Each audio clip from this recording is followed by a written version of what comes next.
Welcome to the Lugo's Journey podcast. My name is Nick Lugo, and today I have on Nate Andorsky, and I want him to introduce himself. Thanks so much for having me. Really excited to be here. My name is Nate Andorsky. I am the co-founder and CEO of a company called Creative Science. We are a behavioral science consulting firm with a strong competency in digital. And one of the best parts about him is he just finished publishing his book, Decoding the Why, which I read, which was absolutely fantastic. So first I want to hear, what was the motivation behind writing the book? What is it about? Tell everybody.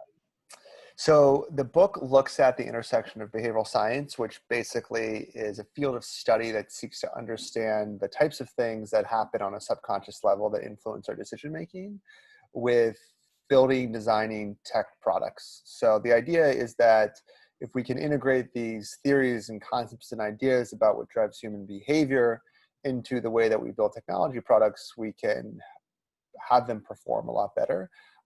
And the book was really written because it's an area of interest for me and also my company, and something I was really interested in exploring and learning more about. And I was presented with the opportunity to write a book. I had planned to at some point in my life, but not this early. But then the opportunity came and I decided to take advantage of it and wrote the book. Yeah, no, I mean, so personally I read it, and I found that there were so many, as a guy who's very focused on habits and things like this, it's actually also looking at it from the side of the people who are making the products, right? To see how they're the ones who actually have like a financial incentive to be able to influence our habits and be able to, make sure that we go on apps as much as possible. Mm-hmm. And there was one great app that you talked about. It's called Duolingo, which I really liked. Mm-hmm. And Duolingo is essentially a habit-creating app. They want you to learn a new language, and they make sure that every single day you go on their app. So kind of explain that and tell me exactly like how it works and how awesome it is.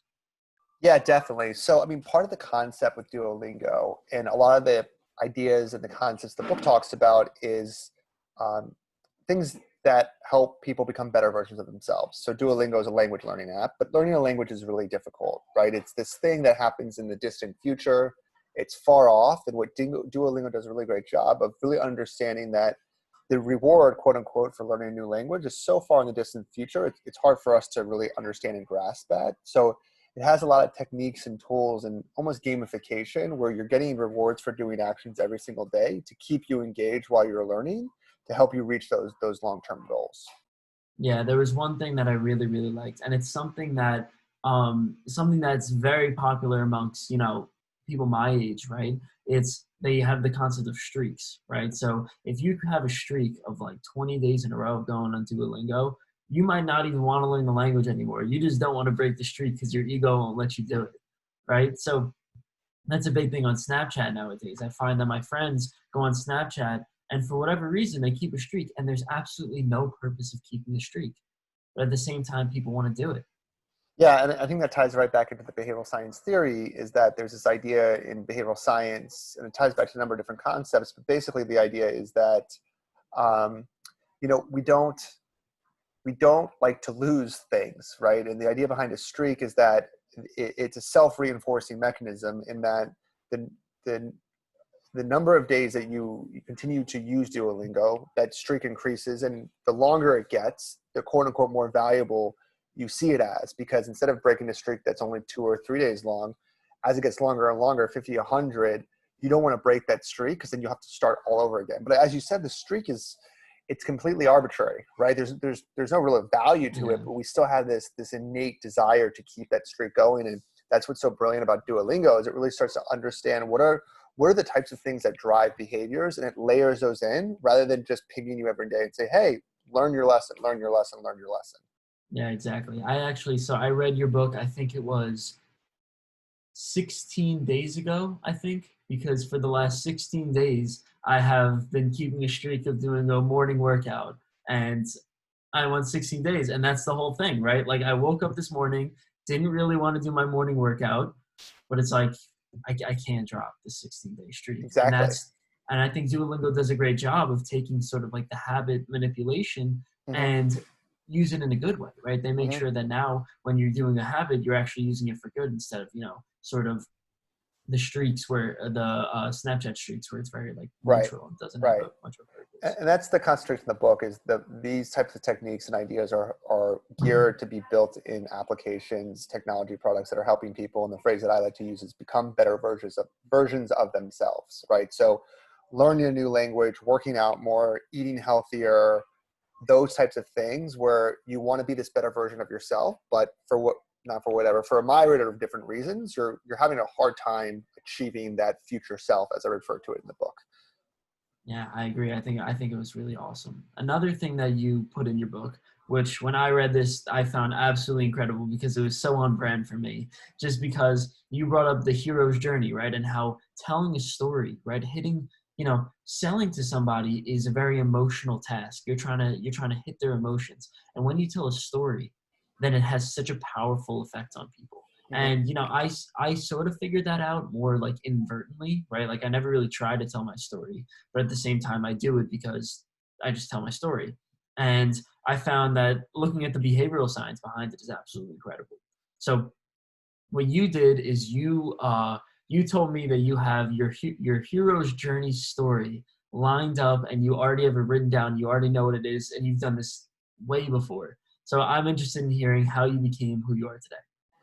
Yeah, so I've always had an innate entrepreneurial drive since I can remember. I had my first business in high school. It was called Easy Selling. Basically, it was an eBay trading system business. So I said, listen, I'll sell your items on eBay, the types of things you don't want, and then I'll take a commission for what they sell for. And it all started because I was working a summer job, and my dad and I had this agreement where when I would go away to college, I needed spending money just sort of for food and things of that nature. And he said, listen, what I'll do is for every dollar that you save while you're in high school, I'll match it 1-for-1, right? Which now Mm, that's an amazing deal, right? 100% return with no risk. yeah.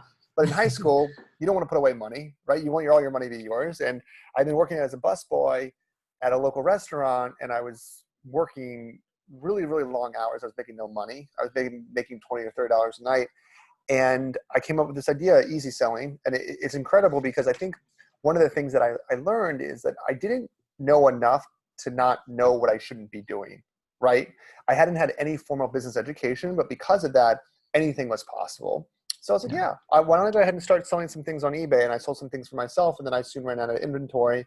Then I said, well, if I need more inventory, I have to go around and get these items from friends and family. And then eventually I was like, oh, people are giving me items to sell on eBay. And I turned it into an actual company called Easy Selling. And I would take a commission of what the items sold for. And I went from selling other people's junk to eventually actually selling some cars on eBay, Really. to the point where my dad had been concerned that I wasn't going to put away enough money for college before I had started this company. And he actually had at one point told me to stop putting away money because he could no longer match it dollar for dollar. So Really. um, Wow. that was the beginning of, I would say, my entrepreneurial journey. It started very, very young. And it was just something I was just naturally drawn to. So then what happened after that? How did that company sort of, I'm guessing it fizzled out because you're now in creative science. Eventually it did. So I went to college and I could no longer, go to people's houses and pick up their unwanted items. And actually I noticed that there was a price differential between the amount of money cell phones were selling for on Craigslist versus eBay. So I spent my college years basically taking the metro around DC, buying cell phones from people, and then just selling them on eBay for 60 or 70 or $80 more than I would buy them for. Wow. Then I graduated from GW. I had a full-time job. And while I had a full-time job, I knew I wanted to be an entrepreneur. And I started a cleaning business, a dorm room cleaning company on the side while I still had a full-time job. The idea was that there was no cleaning companies that serviced the college market. So I decided to launch a company that would do that. Didn't have any startup capital, so I couldn't hire a crew. So to test the model, to see if it was something that was even viable, I said, listen, why don't I just create the brand, do the marketing, and then if I get leads, I can source them out to local DC cleaning companies, which I did for a few years. And then after that, I joined an organization called Startup America. I was there for a few years, and Is then that I Andrew joined. Yang's? No, that is a Venture for America. Similar. This was a nonprofit. It was a private-public partnership launched out of the support of the White House during the Oh, Obama administration as part of the Jobs Act. The idea was to build entrepreneurial communities across the U.S., and that was a 3-year program. It wound down, and then I joined a company called Startup Weekend for a little bit, got fired from there. And then started creative science in 2013. So that's the abbreviated version of a much Wow. longer story. So I mean that's the biggest question, and I find my brother is like a huge entrepreneur. Like he's like you essentially, right? Like he just loves buying and selling stuff, like that sort of creative mindset. And then he ended up now he's starting to get into sort of like the job market, right? So what do you think was the thing that sort of brought your entrepreneurship like talents instead of going entrepreneurship route out of college brought you into the job market? One of them was just money, right? I needed to make a living, which is a Yeah, big of thing. And I course. think that a lot of times people are always saying like, well, you know, they're waiting for the stars to align. I need enough money, I need enough time, I need enough resources, and then I'll start this thing, right? And for me, it was okay, if I can't start a company right away, I'm going to start something on the side, which I did with DC3, the dormant cleaning company, right? Um, and it's funny, you have this perception of entrepreneurs that they wake up one morning with a brilliant idea, they create this business and marketing plan, and they execute it, and then it's off for the running, right? And that's not the way that it happens. Creative science has been 7-8 years in the making, and it's changed 100 times. And the way that you learn and you figure these things out is just by doing. And that's really the biggest takeaway, is that the longer that you kind of sit and wait around and plan, the longer it's going to take you to figure everything out. Because as Mike Tyson always says, everyone has a plan until you get punched in the face. And that's true of starting a business, right? Wow, no, that's really true. I mean, I think the first step is taking action. I think actually I was talking to a different author, I think 2 days ago, Kirk Westwood, and I was talking to him on my podcast, and he goes, whatever you do to unleash, his book was all about creativity. It's the same thing, right? If you're trying to be creative, you can't just sort of sit and Right. just think about creative ideas. It's like you got to start taking action, start pursuing something, Hmm. and then from there you start going on different directions, which I find is awesome. Exactly. Exactly. And that's, I mean, it's so true. And I think that you've just got to take action, and, because things come together as you work through them. You can't plan everything up front. Yeah. So actually, what do you think? So here's the thing, right? So you were, I'm guessing, in your 20s, right? You had a full time job and also were starting a company on the side. Yeah. What 20-year-old is doing that, right? Like, why, what motivated you to do that? And then why, what were you doing instead of, what your friends were doing, which is probably just hanging out drinking beers? Yeah. So for me, it was, I wanted to be an entrepreneur full time at some point. So I saw that starting this company on the side was at the time, the path to get there is that I could do this on the side. Then eventually, if it produced enough income for myself, I could transition full time. And the other thing was just, I'm led by curiosity, right? I'm just interested in tinkering and toying with things and learning things that way. And that's part of it. It was a new challenge for me that was completely unknown. And it was something that I've always been fascinated with, this idea that I could just make it my own was a big part of it too. Right. And I think I learned kind of early on, which a lot of entrepreneurs, I don't know if a lot, but aren't driven by money. Money's Yeah. nice to have, but yeah, they're driven by something deeper inside. I mean, you look at like the Elon Musks of the world, right? And those guys, Elon Musk is not driven by money. Yeah. He's That not. guy's driven by something much deeper, because um, and there's some entrepreneurs that are driven by money. You're like Grant Cardone's, right? Those types of guys. But typically, when you see that, there's something else going on deep inside them. They're trying to fill through that mechanism.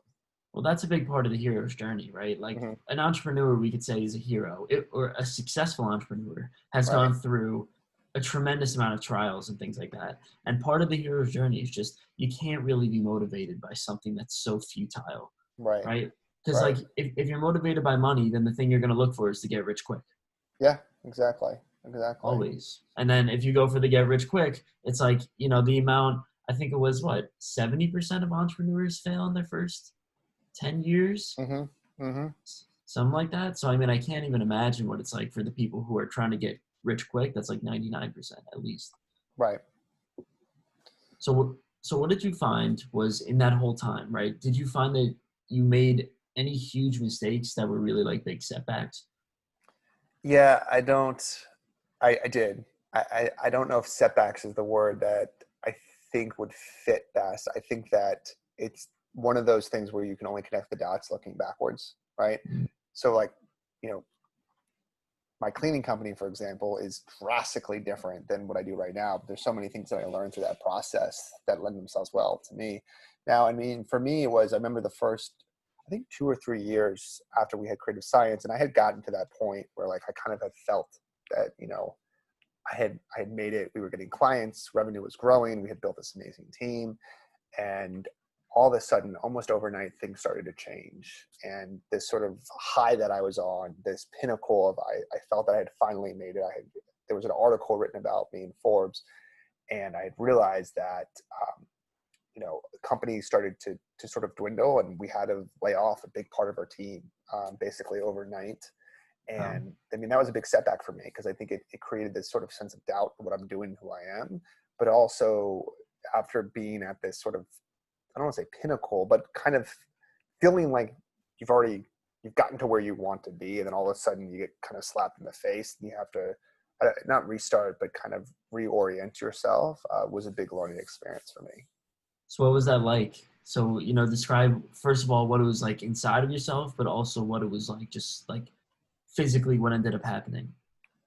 Yeah. So, I mean, it was, we had hired too much too early and sort of grown too quickly, and thought we were headed in the right direction, and then realized that it wasn't. The only way to sort of correct the ship was to make a drastic move, and we had to do Mhm. that. And you know, it was tough because we had to let go of staff, and they have families and they support themselves. And sure, this is a job, but it's more than just a job, right? So you really having an impact on people's livelihoods. But it was one of those times where you had to figure out how to move the business forward, and that was just the strategic decision that we had to make at that time.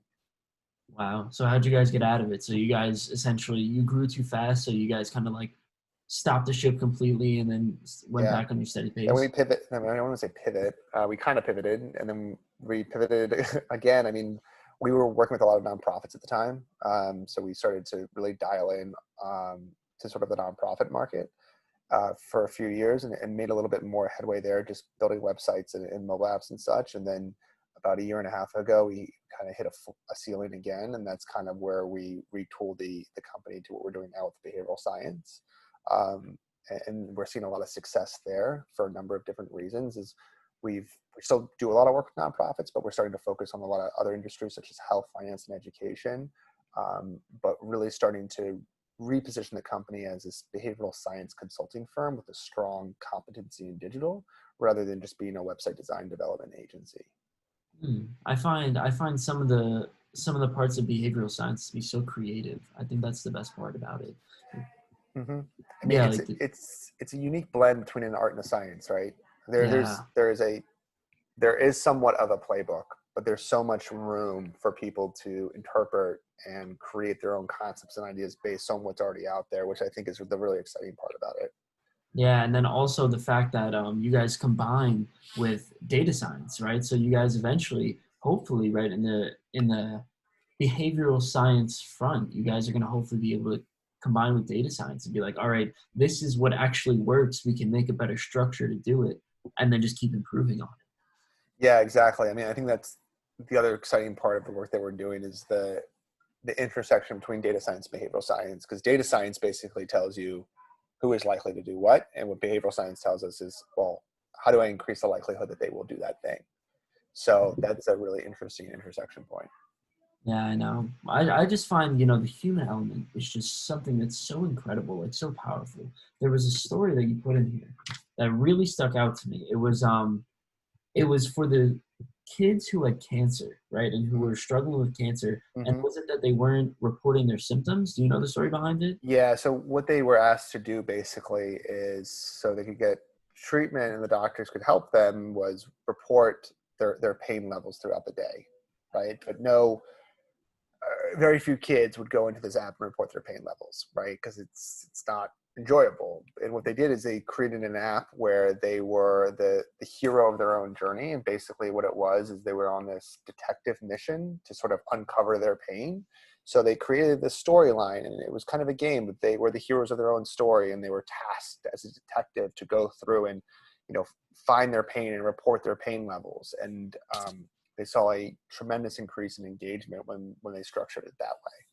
Yeah, I know. It's so cool. There was so there are quotes in here. They were called the Pain Squad Special Yeah. Police Unit. And when the officer appears on the screen to introduce them, it says, "Hey, rookie, welcome to the Pain Squad. It's really great that you're here. We need all the help that we can get." Yeah. Right? Yeah. Yeah. I No, love that. it's really fascinating. I think that's a big part of it too, is like the question becomes a lot with those types of models is how do you empower people and make them feel that they're a part of something rather than telling them to do something, right? And I think that's why that approach was so effective, is instead of telling somebody to do something, you made them feel like they were part of this larger story. Yeah, I found that to be amazing. And that's the thing, you can't use data science to figure that out, right? Like there's such a human element that Right. comes with motivating people to, sort of like be the best version of themselves. And I think like using sort of like a human like framework is so incredible. Mm-hmm. Exactly. So one question, right? And you brought this up in the beginning of the book, and I found this to be absolutely just confusing, right? Because all of us really believe that we know what we do and we know why we do it, and we're in complete conscious control. But you put in a quote there, and I don't know if I have the source here, but it is on page 21. It says 95% of our thoughts, emotions, and learning happen before we're consciously aware of it. So what effect does that have on our lives? Yeah, and that's the underlying thesis for the book, and the way that we do our work is that a lot of times, especially in the space that I work in, and this is really true with anything, right, is when you're building a campaign, for example, or a technology product or a marketing campaign, you go out and you ask people, what do you want, right? The problem with this is that we're not really consciously aware of much of what drives our decision making, right? As you said, we're aware of a very small part. There's a lot that goes on in an environment that affects how we make decisions. And the fact of the matter is there's also some research and some interesting insights into this that talk about this whole idea that we actually make a decision and then we back it up with logic. We create a narrative that sort of fits our identity, right? Mm. So if you're asking people to explain why they did something, the problem with that is even though they may think they know why they did something, they really don't know why, right? And if you're building marketing campaigns or technology products based on what people are telling you, you're missing a large part of the picture because there's so much that goes on that we're not even aware of that drives our decision making. Yeah, you brought in a study which I thought was incredible, right? So patients, when scientists actually made sure that people didn't know why they were getting their food. Like do you know the study? They made people go and grab food, Yeah, so and they it was go for it. split brain patients, and the basic idea was that for some patients who have epilepsy, they'll literally split the left and the right hemisphere of the brain, so they can't communicate with one another. And what they would do is they would instruct, one side of the brain to go do something, grab a glass of water, for example, and then they would ask the other hemisphere of the brain, why did you do that? And without fail, every single time they would make up a story. I was thirsty, blah, blah, blah. But the real reason was somebody instructed me to go get a glass of water, right? So it's an interesting study that sort of just backs up this theory that we will often rationalize and make up reasons as to why we did something, even if it's not the true reason, and we're not consciously aware of it. I think that actually blew me away. And then from there, there's only one next logical step. Explain what the title means of decoding the why. Yeah, so decoding the why is when we work with clients, they typically collect what we refer to as two different buckets of data. The first one we call say data. So say data is basically any type of information you're getting from your customers, whether it's in focus groups or interviews, or they give you a survey. The do data are the analytics, right? So what people are actually doing on your website. Most companies have the say data and some have the do data. But what they find is the say doesn't match the do. People say one thing but do another thing. So what we do is we come in and we provide the why data, the subconscious factors that are driving the do data. And that's why it's called decoding the why, because we want to understand what that why is. Exactly. And not even so when people tell you stuff, when they say it, right, they don't even know why they're doing it. They're just motivated to do it. Exactly. And what they tell you is it's usually helpful. It does give you a little bit of the piece of the picture, but it's such a small part of what's going on that you have to really take what they tell you with a grain, mounds of salt, I should say. Yeah. So what have you found actually? Have you guys found any sort of like underlying principles, right? Because I'm assuming that there's a lot of patterns, right? So if you're working on one app versus working on another database, you're going to find that people are motivated by the same things, and these deep underlying motivators are incredibly powerful. So what do you find are those motivators that we really don't understand yet? Yeah, I mean, yes, and there are high level concepts that definitely apply to all of us, but as you start to dig deeper, it becomes very contextual and very situational, right? So there's this Hmm. idea of loss aversion, where gains loom smaller in our psyche than subsequent losses. So you're walking down the street and you find $20. Later that day, you lose that $20. Psychologically, it feels like a $40 loss, right? So that's something that sort of everyone kind of falls prey to this concept. But that doesn't mean that you can just use loss aversion in every single app, right? And it's going to Yeah. work. What you have to really figure out first is like, what is the behavior you're trying to change, right? I'm trying to get people to check into my app every single day to record 5 minutes of working out, decoding that first, and then figuring out, okay, what are the interventions or the solutions I can apply to help them get there? And depending on what behavior you're motivating, also the situation, the environment, the context, it can, loss aversion or another theory could work, or it could completely backfire. And a perfect example of this, and I actually talk about it in my book, is this whole idea of reward programs, right? Yeah. So like the idea is, if I want to get somebody to do something, I need to gamify it, right? We need to gamify all this type of stuff. The problem is, like, maybe not. What type of behavior are you trying to drive? What's interesting about this is, like, if the behavior is intrinsically motivated, right? So if it's something that I want to do, right? So let's say I want to work out because I feel better about myself after I work out. If you actually introduce an extrinsic motivation, so some type of reward, such as money or a badge, into that paradigm, there's a crowding out effect, right? And it can actually cancel out the intrinsic motivation that you had in the first place. And that's a perfect example of where you've got to take all these theories, but really understand the power of them and when and how to integrate them. Yeah. Wait, so first, that study blew my mind. Explain what the crowding out effect means, because that, when I saw that, I was like, wow. Yeah. So when you think about incentives and reward programs, you typically bucket them into two different buckets. The first one is what are known as extrinsic motivators, right? So that's giving somebody some type of external reward for completing a task. And then there's intrinsic motivators, right? And that's the type of idea where you get some sort of self-fulfillment from completing a task. And there was a study in the book where basically there was a bunch of students, and they were asking them to draw a creative picture. And they had 3 different treatments. One of them, they didn't pay them anything. The other one, they told them beforehand that they would give them some type of reward. It was a It's sticker, a I believe, sticker. Yeah, right, sticker. for completing the task beforehand, and then they gave it to them afterwards. And then the third group, they didn't tell them about the sticker beforehand, but they gave them the sticker afterwards. And what they found out was the group, and this was an intrinsically motivated action, the group that they told them they would give a sticker, and they got a sticker at the end of the task, the quality, the creativity of the end product was less than those who were just intrinsically motivated, right? Yeah, because they were working. They weren't working because they liked to work and they Exactly. loved art. They were working for the sticker, and it switched Exactly. it. Exactly. And I think Exactly.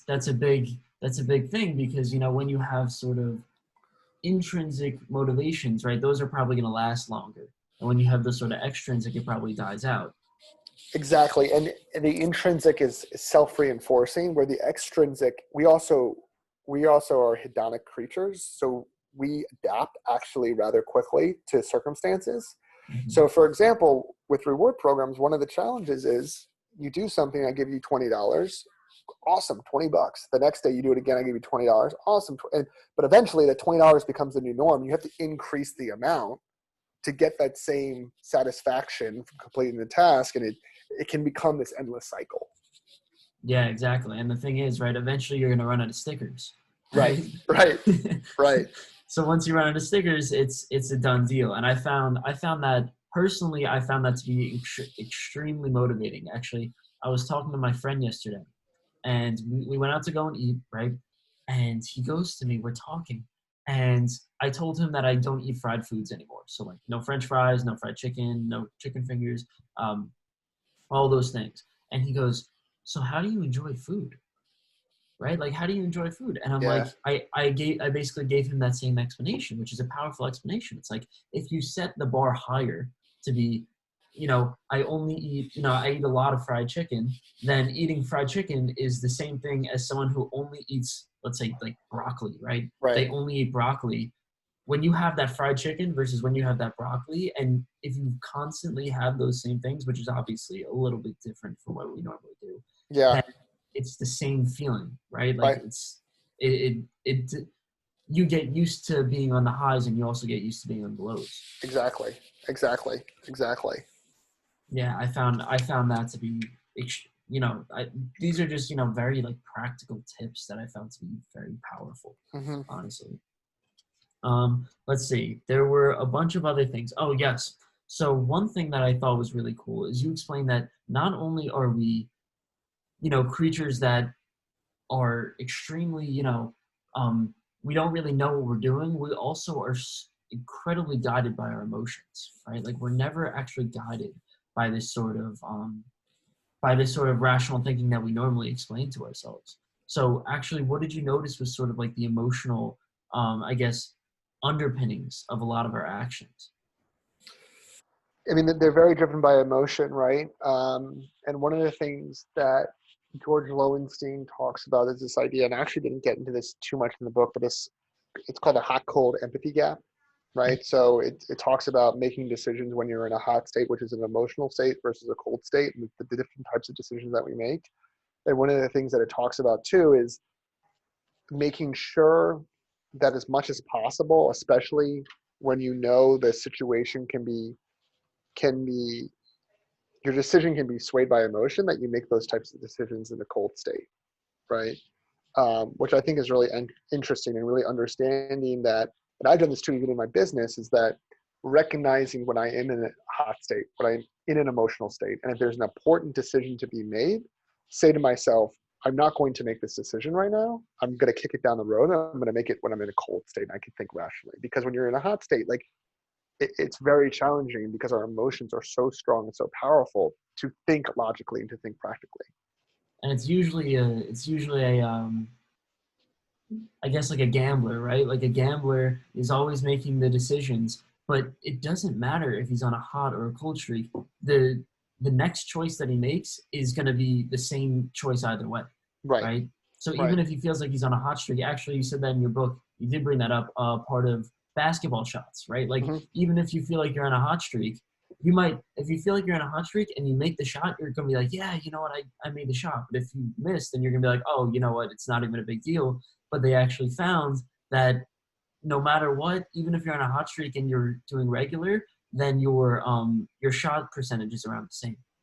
Yeah, it's called the hot hand fallacy, right? And that feeds into something called confirmation bias too, right? Where we sort of Yeah. seek out information that fits our pre-existing beliefs, right? And it's what you said, right?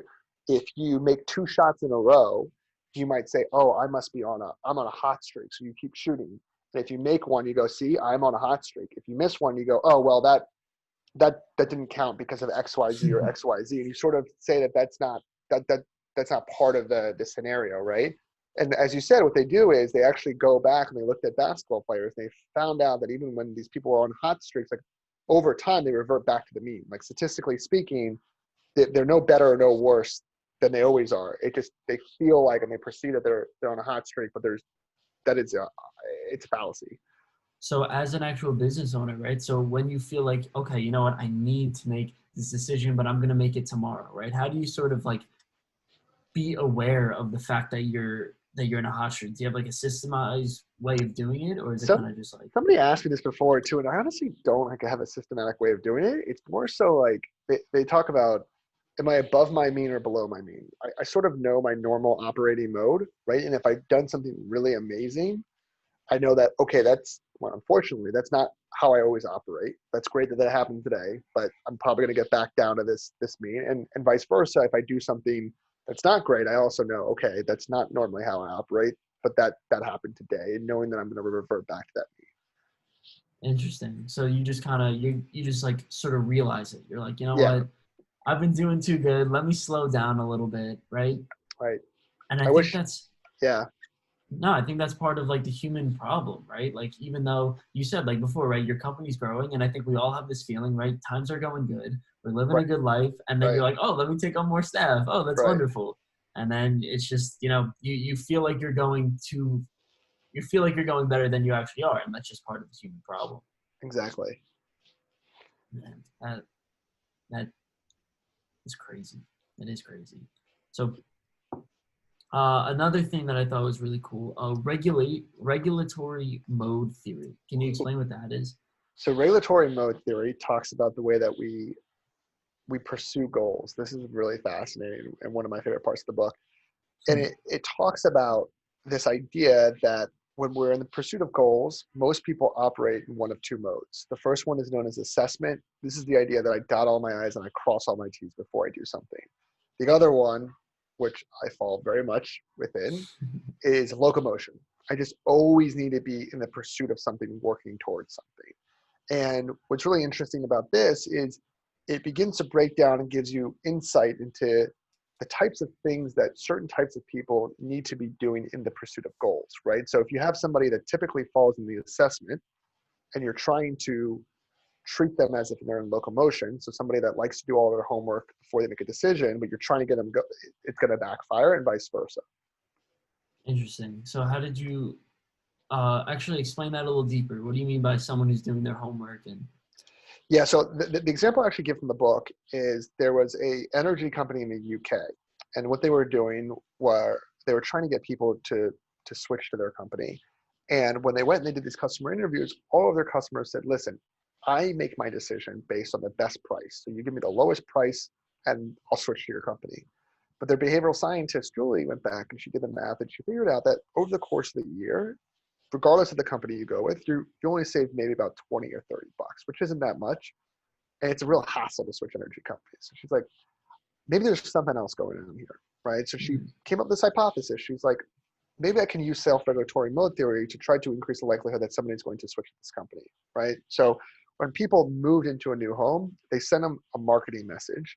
And one of the messages was framed using locomotion, right? So for people that just felt they always needed to be in motion, the marketing message basically said, congratulations, you moved into your new home. The next thing to be done is blah, blah, blah, blah, blah, mm, right?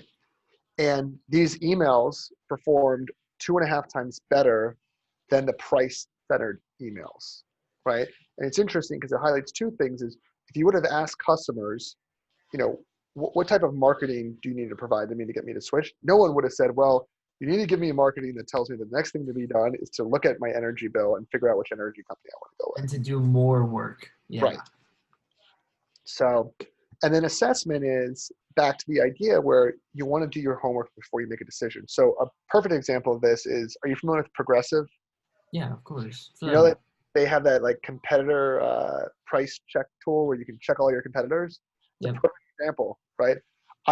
Maybe I want to go with Progressive, but I'm the type of person, whether I realize it or not, that needs to make sure I've done all my homework before I make a decision. That's a tool that Oh, allows people to quote unquote do their research and do their homework before they make the decision. really? Wow. So what essentially they're doing is they're flipping it so that they're saying, "Oh yes, we like that we're the best because you saw it on the commercial that we're the best." Hmm.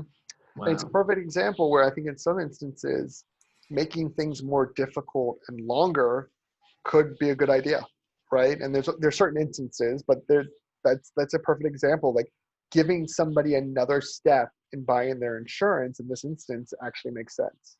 Yeah, well, you brought that up. I just found like I was reading through this book. I was like, wow, there's so many valuable to like. This is gonna be like my guide from now on because the next part of this is right. You brought up Noom, right? And Yep. Noom, like the example of Noom, actually absolutely blew my mind. Explain that for us. So Noom is a dieting weight loss app. It's all built on psychology, and their onboarding process is 20 questions long, right? And it takes a while. And anybody who is building an app would be like, why would you do that? Why would you build a registration process that's going to take forever, right? You want to make it as easy as possible. But what Noom does is they understand that there's this idea called the endowment effect. basically what that is we tend to take ownership over things that we have a hand in creating, right? So as part of the registration process for Noom, instead of just giving you a dieting plan after answering some questions, you're put into this experience where you're building the plan with Noom alongside them. And they're asking you questions that don't only address your goals, but it's almost as if there's like a therapist sitting on the other side saying, tell me a little bit about yourself.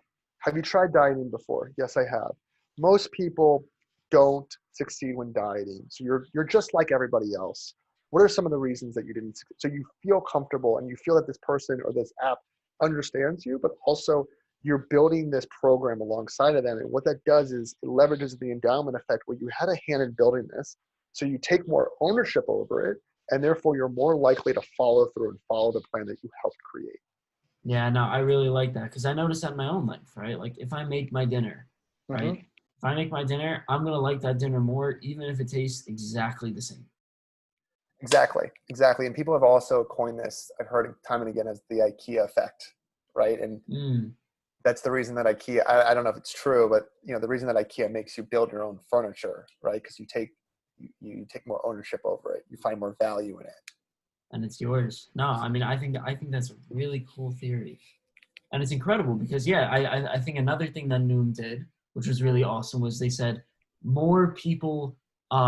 They go. We're making a plan for you, and it's like we understand that men. Let's say if you're a man of 50 to 65, we know that men to 50 to 65 struggle with these same problems and work better under this system, and it's therefore making it that that much more personalized. It's that much yours, right? Exactly. And they use it's called the similarity bias, where we tend to trust people who match us in terms of demographic information. So when I was writing the book, I went through and I put in that I was a male and I was 30 years old, and these are my goals. And then there was a testimonial from a current Noom user saying, men 30 to 35, blah, blah, blah. And then there was a picture of a male about my age and kind of looked like me, saying Noom's, the greatest decision I ever made, blah, blah, blah. And I was like, oh, that's really interesting. So I went back and I changed myself to a female and I changed the age. And sure enough, when I went back through the registration process, instead of seeing a testimony of a male, it was now a female, right? Wow. So Yeah. they were dynamically changing the registration process based on who I was to show me that other people who are similar to me have succeeded in Noom. So therefore, I begin to think, well, this person who's just like me was able to do it, then I can also do it. Wow. So do you actually find that you could sort of take that lesson and sort of apply it to your own life, right? Like, do you find that like all these, even like, every single lesson here, right? Like they're all so like psychologically sound. Have you found that like in your own life, you start to notice these more? Mm-hmm. Definitely, because they're just underpinnings about how we think about the world, right? And if you even think about it in terms of like mentorship, for example, like a really bad move in terms of a mentor or aspiring to be somebody is somebody that's too far removed from where you are right now, right? Because there's too much of a psychological distance between where I am right now and where they are and where I want to be, right? And because it's so far, it's harder for me to really understand how to get there, right? But finding somebody that's maybe 3, 4, 5 years removed from where you are is really helpful, because you begin to say, okay, I can see myself getting to that point, right? So I mean, that's one of the concepts that I've realized. Yeah, no, that's a basic, actually, like in stories, it's a very basic theme, right? You think Mm-hmm. of, how about The Lion King, for example, right? You think of The Lion King. What is the story of The Lion King? Simba, his father dies to Scar, Right, right? So right, what is his job? He must do what his father couldn't do, and he ends up killing Scar, right? Like that's his right, whole thing. And that's sort of the whole purpose, I guess, right? If we want to make goals for our lives, it has to be an attainable goal. And at the same time, it has to be something that we could um that the person before us, right? Let's say like our mentor is there, and we want to go further than them, right? right, And that's a big part of it, right? We want to make sure that is our thing, and we go further and we exceed their life instead of right. just sort of living alongside them. Exactly. Yeah, no, I think that's really cool. Did you find that there was any other um Any other thing that you ended up applying in your life? Anything where you were like, wow, you know what, this is pretty cool? Yeah, the interesting thing about the cognitive biases is even when we're aware that they exist, we still fall prey to them. So, I mean, a perfect example is anchoring, right? And that's basic idea that we don't make decisions in a vacuum. We compare and contrast against what is presented to us, right? So you're shopping for an apartment. The first apartment you walk into is $3,000 a month. The next apartment you walk into is $3,500 a month, and you go, wow, it's too expensive. But the only reason it's Mm-hmm. expensive is because the first one you saw was $3,000, right? But the first one you thought was $4,000, $3,500, maybe not that bad, right?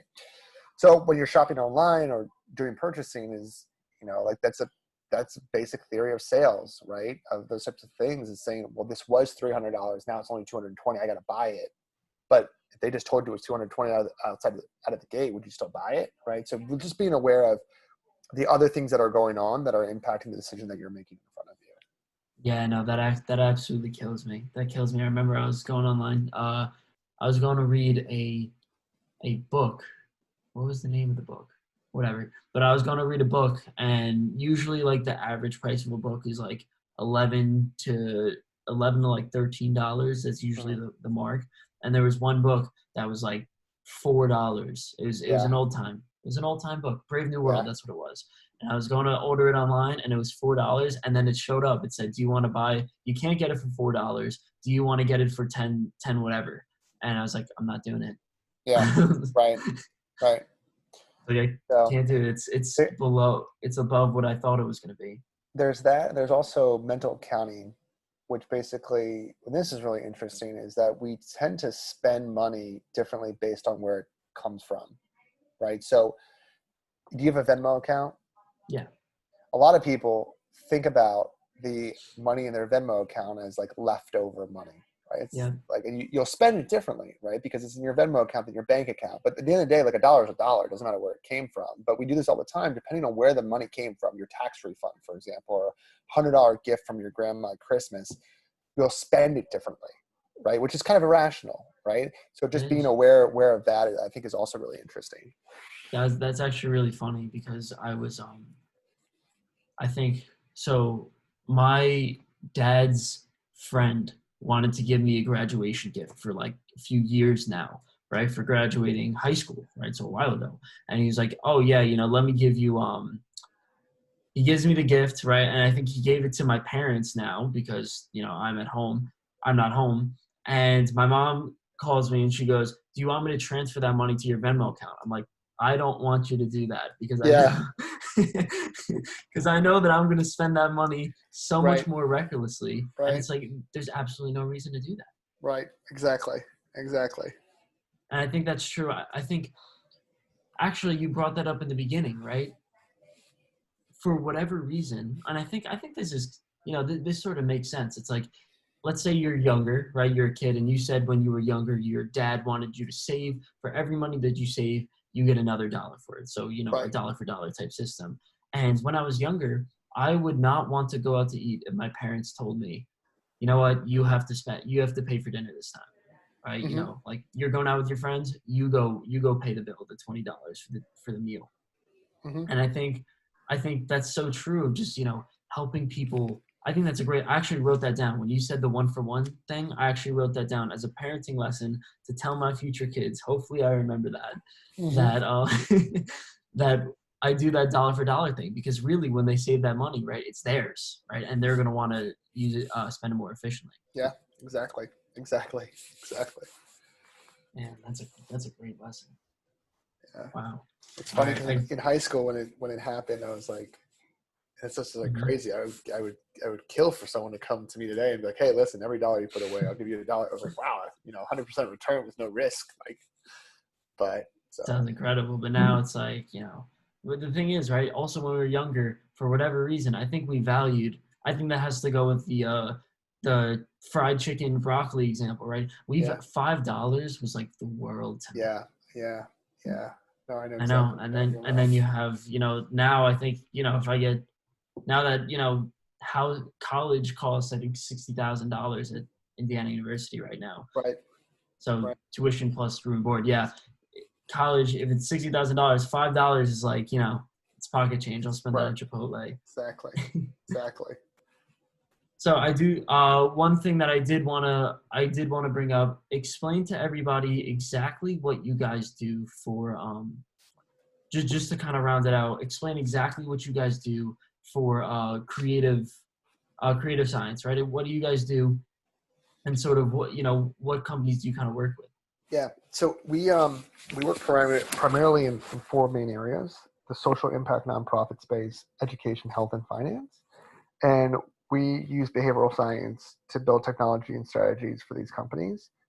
It's a very fancy term of basically saying, listen, an example of the type of work that we do is, let's say you're a company and you have some sort of online education platform, right? And you're having a really big issue getting people to stick around and complete their lessons, right? You've tried retooling the user experience, the design, you still can't figure it out, right? So we'll basically say, okay, that's your challenge. We'll come in, figure out the behavioral science behind what will increase the likelihood that people will stick around and take those lessons, come up with a strategy, and then we'll actually either optimize or build that into your product. Awesome. And then what are the goals of your company? So 10 years down the line, what do you want creative science to look like? My big goal is to bridge the gap between academia and the applied side. So there is a lot of research in regards to what drives human behavior in academia. Most of it sits on the shelf in the ivory towers. The research precedes the implementation probably by about 15 years. There's a lot of different reasons why this is, but my big belief is the research is great, but if it's not being applied and being used, it's not really living up to its potential. So we want to become that bridge between the academic side and the applied side. So one thing that I do worry about, right, and this is something that you're kind of bringing up right now, right? You guys are sort of, you know, all the examples in your book and all the things that you work on with nonprofits and things like that, like you guys are the good guys. Do you find that there are companies that are using these applied sciences for bad purposes?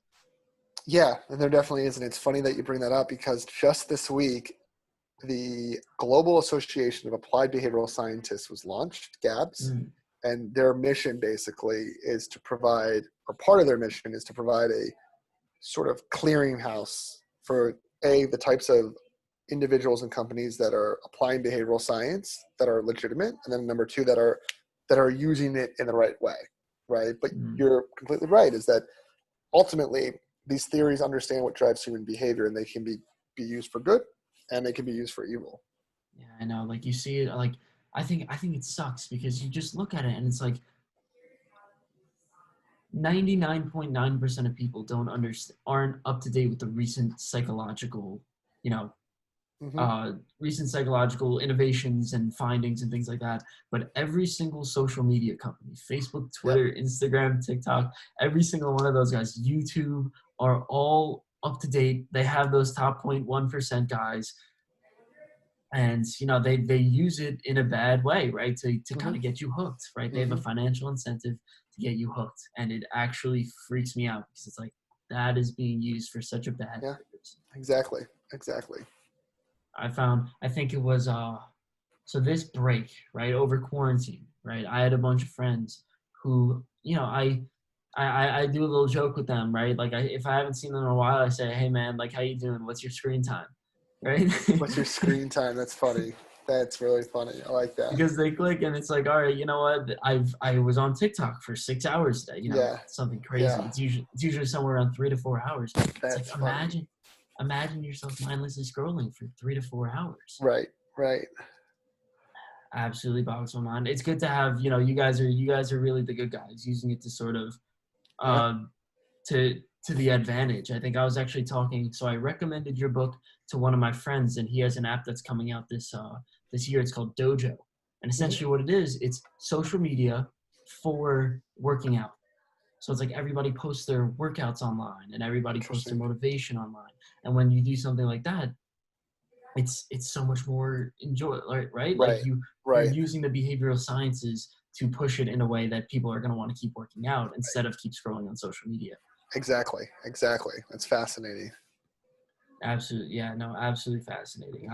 When I was reading this book, I'm actually I am now officially done with this book, and I am passing it on to a friend. And I do recommend that everyone who goes and buys Decoding the Why should buy it and then pass it on to a friend because it was an incredible book. Appreciate it. Thank you so much. I'm really glad that you enjoyed it. So I do think that you should, by the end of this podcast or at the end of this podcast, you should give a reason for why people should buy Decoding the Why. I will say this. So it's definitely geared towards individuals that work in the sort of product tech space, but it's really applicable to anybody, right? Like you said, it just starts to peel back the layers about what drives human behavior. So even if you're not in the technology space, even if you will still find value in this, because you'll start to understand how we make decisions, and it'll start to give you a new way of thinking about the world and the way that you make decisions, and probably also the way that your friends and family make decisions. No, I agree. I found, and then also what it allowed me to do is figure out what the bad guys are doing, essentially. Right. Exactly. Right? Because if they're doing something that is taking the same principle and just applying it differently, then I'm like, I know your tricks. Your tricks are coming. Right. Exactly. It's powerful. Well, Nate Andorsky, it was great talking to you. Take care. Thanks for having me. This was really great. Thank you. Yeah, no, I really appreciate it. Thank you.